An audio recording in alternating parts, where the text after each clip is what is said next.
শুধুমাত্র বাংলাদেশেই নয়, পুরো এশিয়ার মধ্যে এত বড় জানাজা এর আগে আর কেউ দেখেনি।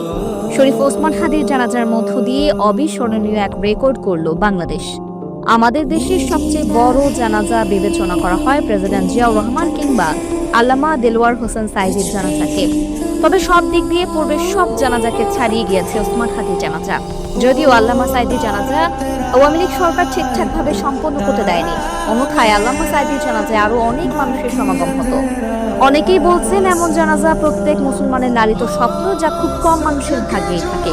৩২ বছর বয়সী ওসমান হাদি নিশ্চয়ই খুব ভালো কোনো কাজ করেছেন, যার জন্য আল্লাহ তাকে এত রহমত দিলেন। জাতীয় কবি কাজী নজরুল ইসলামের কবরের পাশে সমাহিত হওয়াকেও চরম সৌভাগ্যের বলছেন অনেকেই।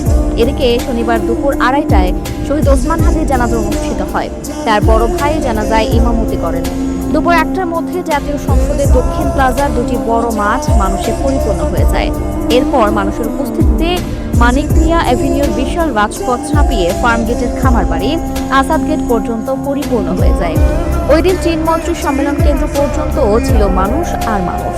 এছাড়া বিভিন্ন পেশার মানুষ তাদের সন্তান ও পরিবারের সদস্যদের নিয়ে জানাজায় উপস্থিত হতে দেখা গেছে।